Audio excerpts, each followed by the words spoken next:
아니 하다 이제 이런 것까지 숨긴다고요? 이러면 대체 누가 저희를 믿겠습니까? 여기는 일본 기상청의 어느 회의실. 회의실 한가운데 앉은 한 남성이 심각한 표정으로 팀원들에게 발표를 하고 있습니다. 그 말을 듣고 있던 직원들은 남성의 말이 끝나자마자 도무지 이해할 수 없다는 반응을 보이고 있는데요. 몇몇 직원들은 심지어 화를 내는 듯한 반응을 보이기까지 하고 있습니다. 대체 이곳에서 어떤 일이 벌어진 건지 함께 알아보러 가실까요? 잠깐, 1초 만에 누를 수 있는 좋아요 버튼만 눌러주시면 영상 제작에 큰 힘이 됩니다. 안녕하세요. 저는 일본 도쿄에 사는 사토 유키코예요. 이제 30대 후반이 되었네요.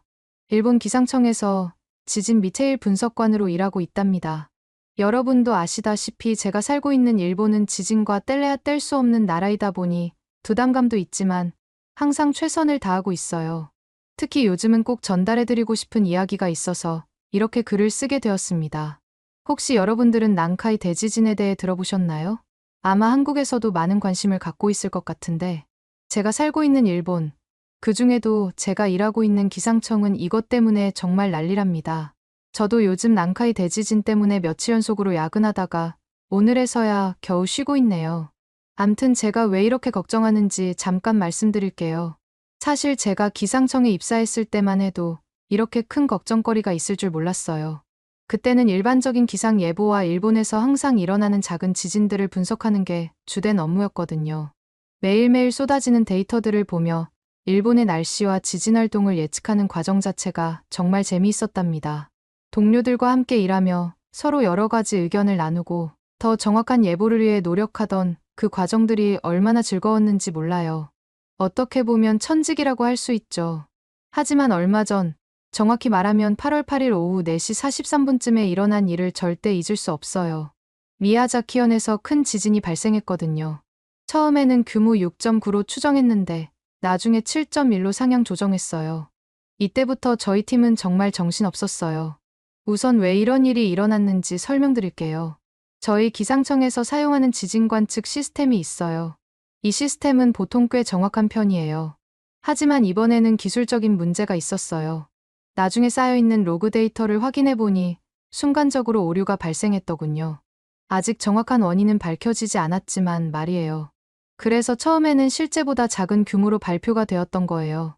결국 나중에 더 많은 데이터를 분석하고 나서야 실제 규모가 7.1이라는 걸 알게 됐어요. 이런 일이 일어나면 정말 식은땀이 줄줄 흘러요. 기상청에서 측정한 값들이 조금이라도 틀리면 그것 때문에 누군가가 위험에 처할 수 있다는 생각이 들거든요. 특히나 이 지진 이후로 난카이 해구에 대한 관심이 정말 뜨거워졌어요. 저희를 비롯한 여러 전문가들 사이에서는 이 지진이 혹시 난카이 대지진의 전조가 아닐까 하는 얘기들이 나오기 시작했거든요. 저희 팀에서도 밤낮으로 데이터를 분석하고 있고요. 사실 난카이 대지진에 대해 생각하고 이야기할 때마다 가슴이 철렁 내려앉습니다. 언론에도 이미 공개가 되었겠지만 난카이 지진은 다른 지진과는 다른 점이 있거든요. 남아있는 기록상으로는 난카이 대지진은 100년에서 150년 주기로 발생하는 흐름을 보이고 있어요. 그리고 마지막이라고 알려진 쇼와 난카이 지진이 1946년에 발생했었죠.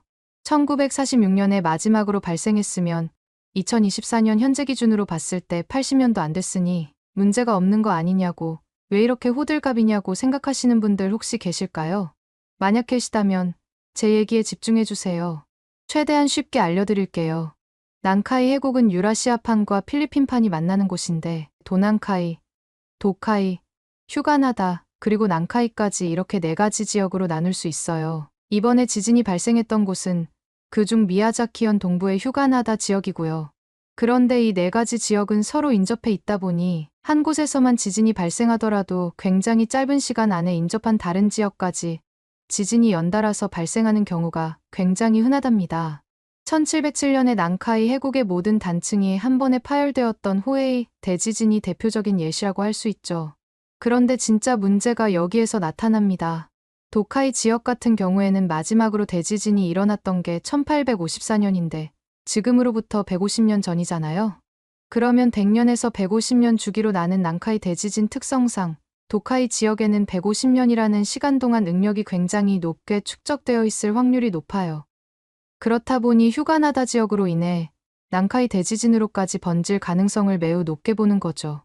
슬프게도 지진이 발생되는 것도 무서운 일이지만 더 무서운 점은 지진이 발생되지 않았다고 해서 안심할 수가 없다는 점이에요.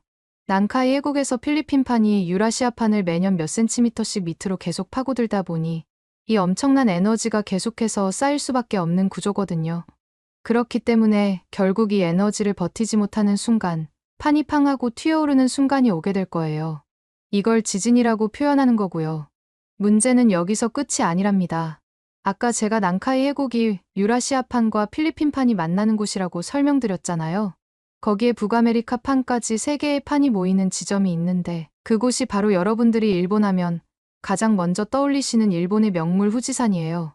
지금은 명물이지만 난카이 대지진이 발생하면 후지산은 그때부터 엄청나게 거대한 시한폭탄이 될 수밖에 없다는 사실은 일본의 모든 지질학자들이 공감할 거라고 생각해요. 설명이 너무 길었나요? 저도 모르게 정신없이 설명해버렸네요. 하지만 여러분들께 난카이 대지진에 대해서 꼭 알려드리고 싶었답니다. 간단히 생각하면 언젠가 끊어질 수밖에 없는 고무줄이 지금 계속 잡아당겨지고 있다고 생각하시면 되겠네요. 그런데 이렇게 어마어마한 난카이 대지진이 실제로 발생하게 되면 어떤 일이 벌어지는지 아시나요? 우선 지진의 규모부터가 상상을 초월해요. 언론에도 이미 공개되었겠지만 최소 규모 8 최악의 경우 9를 넘을 수도 있거든요. 엄청난 피해를 일으켰던 2011년 동일본 대지진 규모가 9.0이었는데 이번엔 그때보다도 더 강력한 수준이라니 믿기시나요? 하지만 더 무서운 건 쓰나미예요. 시뮬레이션 결과에 따르면 최대 34m까지 올라갈 수 있거든요. 10층 건물보다 더 높은 파도라니 저조차도 상상이 안 되지만 사실 예상 결과를 처음 봤을 때 저도 모르게 눈물이 나더군요. 수많은 사람들의 추억이 깃든 장소들이 모두 휩쓸려 갈 수 있겠다는 생각이 들었거든요. 지진조사위원회에서 피해 규모 예측을 한 자료가 있던데 이걸 보니 정말 숨이 막힐 정도입니다. 최악의 경우에는 32만 명이 넘는 사람들이 목숨을 잃을 수 있고 950만 명 정도가 집을 잃을 수 있다고 했거든요. 그럴 수밖에 없는 게 건물 피해도 240만 채로 추정되니 말다 했죠. 그리고 이 엄청난 피해는 곧바로 엄청난 경제적 손실로 이어집니다. 예상 피해액만 220조엔이 넘는다니 상상이 되시나요? 제가 살고 있는 일본 1년 예산의 2배가 넘는 규모예요. 특히 걱정되는 건 원자력 발전소예요. 후쿠시마 사고의 악몽이 아직 생생한데 이번엔 더 많은 원전이 위험해질 수 있습니다. 여러 원전에서 동시에 문제가 생긴다면 그 결과는 상상조차 하기 힘드네요. 얼마 전에 있었던 일을 말씀드리면 이해가 더 쉬우실 것 같아요. 16일 새벽부터 규슈 지방에서 계속 지진이 일어났어요. 그리고 오후 3시 8분쯤에는 노토시 근처에서 규모 6.0의 지진이 발생했고요. 이 지진이 일어난 곳이 시카원전에서 불과 45km밖에 안 떨어진 곳이라 그때 당시를 떠올리면 정말 아찔하답니다. 시카원전은 한국분들과도 밀접한 연관이 있어요. 왜냐하면 시카원전이 큰 타격을 받게 되면 그 결과가 후쿠시마 사고와는 비교도 안 될 정도로 심각할 수 있거든요. 가장 무서운 건 동해가 완전히 오염될 수 있다는 거예요. 그렇게 되면 아마 동해는 수백 년간 죽음의 바다가 되지 않을까 싶네요. 그런데 웃긴 게 뭔 줄 아세요? 언론에 말하기를 원전 관계자들이 이상이 없다며 안심하라고 말했다는 거예요. 누가 그 말을 곧이곧대로 믿겠어요? 동일본 대지진으로 인해 후쿠시마 원전이 폭발했을 때도 처음엔 괜찮다고 했잖아요. 기사에 따르면 인근 주민들은 아직도 불안에 떨고 있다고 하더군요. 저라도 그럴 것 같아요. 정부에서 기회만 되면 숨기려고 하는 게 한두 개여야 말이죠. 예를 들면 지난 9일에 후쿠시마 제1원자력발전소 원자로 2호기에서 오염수가 누출된 사건이 있죠. 아니 이때 누출된 오염수 양이 무려 25톤이나 된다니까요. 자세히 알아보니 더 심각하더군요. 원자로 2호기 건물 안에 있는 사용 후 해결료, 냉각풀의 수위를 확인하는 탱크에서 문제가 생긴 거였거든요. 이 탱크가 냉각풀에서 넘친 물을 받아서 수위를 점검하는 시설인데 이 탱크의 물 높이가 갑자기 비정상적으로 낮아진 걸 발견한 거죠. 도쿄전력 측에서는 누수를 확인하고 나서 5층에 있는 사용 후 해결료 냉각풀로의 물 주입을 멈췄더군요. 그리고 3층 방에서 배수구를 통해 물이 흘러내리는 걸 확인했다고 합니다. 정말 심각한 건 이 오염수가 건물 밖으로 새어나가지는 않았지만 건물 지하로 흘러들어갔다는 거예요. 실제로 지하에 쌓여있는 오염수 수위가 올라갔다고 하더군요. 이렇게 상황이 안 좋아졌는데도 도쿄전력에서는 해결료 냉각에는 문제가 없다는 말만 반복하고 있습니다. 마치 아무 일도 없었던 것처럼 말이에요. 솔직히 초등학생이 봐도 8일에 발생한 미야자키현 지진 때문에 발생한 일이라는 생각이 들지 않을까요? 이렇게 일본 정부가 후쿠시마 원전 관련해서 국민들에게 진실을 숨기고 하는 모습을 보면 5년 전쯤에 발생했던 가슴 아픈 일이 또 떠오르네요. 기능실습제도로 일본에 온 베트남 청년이 있었는데 그분이 후쿠시마에서 원전 오염물질 제거 작업을 했던 그 사건 말이에요. 이때 당시 피해자는 자기가 치우는 쓰레기 더미가 위험한 방사성 물질이고 피폭될 수도 있다는 경고는 전혀 받지 못했더군요. 정말 어이가 없는 게 그 베트남 청년한테 보호 장비도 안 챙겨줬다니까요. 건설 기술 하나 배우려고 그 먼 곳에서 왔다는 사람을 이렇게 위험한 일에 내몰아서 피폭 진단까지 받게 만들다니. 저도 같은 일본 사람이지만 그때는 정말 부끄러웠고 너무 미안했습니다. 후쿠시마 원전 사고 때 정부가 대처하는 모습들을 보고 정말 뼈저리게 느낀 게 하나 있어요. 바로 정부에서 말하는 걸 고지고대로 믿으면 안 된다는 거죠. 아니나 다를까 제 주변에서도 다들 그런 얘기를 하더라고요. 사실 이런 일이 일어난 것도 문제지만 정말 문제는 정부에서 이런 문제들을 제대로 다루지 않고 있다는 거예요. 오히려 숨기려고만 하는 것 같다니까요. 이런 식이면 누가 해외에서 일본에까지 와서 일을 하고 싶어 하겠어요? 그런데 이런 일본의 엄청나게 감동적인 모습을 보여준 나라가 있더군요. 그게 바로 한국입니다. 동일본 대지진 때 일본이 정말 어려운 상황에 처했을 때 한국에서 도와주셨던 것들을 잊을 수가 없어요. 전 세계에서 가장 먼저 구조대를 파견해 주시고 가장 나중까지나마 힘써주셨다는 걸 분명히 알고 있습니다. 솔직히 일본에 있는 여러 언론들에서도 한국이 제대로 안 도와준다는 식으로 왜곡하려는 걸 봤지만 그때 당시 SNS를 통해 한국 구조대원분들이 얼마나 고생하셨는지 볼 수 있었거든요. 아시다시피 일본 국민들은 더 이상 정부를 믿을 수도 없게 되었어요. 그래서 더더욱 일본은 한국과의 협력이 정말 중요할 것 같아요. 동일본 대지진 때 한국 분들이 신속하게 대응해 주시는 모습들을 보면 그 어떤 재난도 이겨낼 수 있을 것 같거든요. 그래서 지금부터라도 한국과 긴밀히 협력하며 대비책을 마련해야 한다고 생각해요. 일본 내부에서만 꽁꽁 싸매고 준비하는 것보다 우리의 상황을 알리고 가장 가까이에 있는 한국과 여러 가지를 터놓고 도움을 요청하면 효과적일 것 같다는 생각이 들거든요. 물론 이건 저의 간절한 바람일 뿐이랍니다.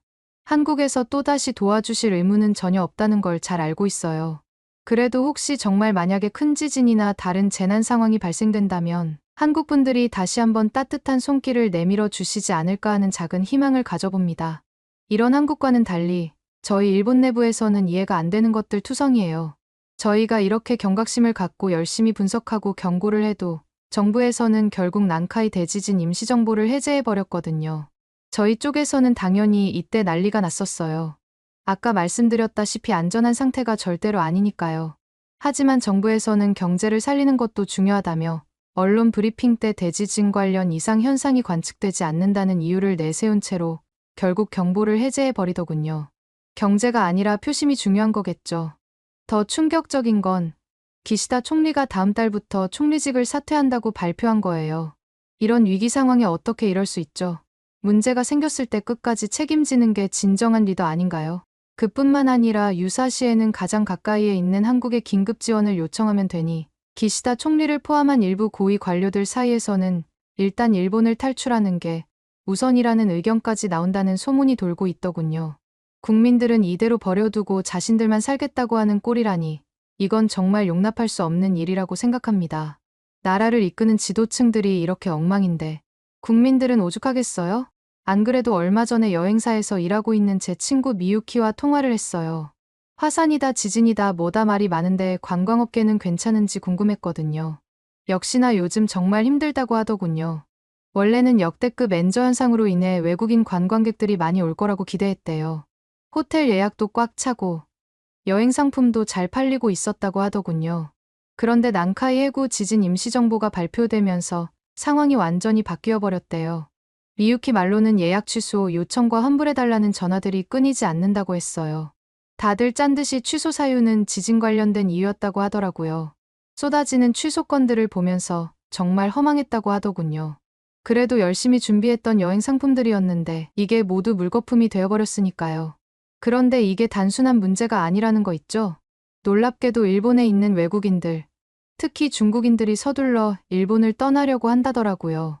미유키 말로는 중국인 관광객들이 원래 일본에 엄청나게 몰렸었는데 예정된 일정을 앞당겨 중국으로 돌아가려고 하면서 항공권 가격이 말도 안 되게 올랐다고 했어요. 진짜로 그 말 듣고 비행기표 예약 어플들을 확인해 보니 평소보다 도쿄에서 베이징 편도 항공권이 무려 4배를 훌쩍 넘었더라고요. 더 충격적인 건 일본 사람들까지도 일본을 떠나려고 한다는 거예요. 주변 친구들 중에서도 장기 휴가를 내고 해외로 떠나려는 사람들이 늘고 있거든요.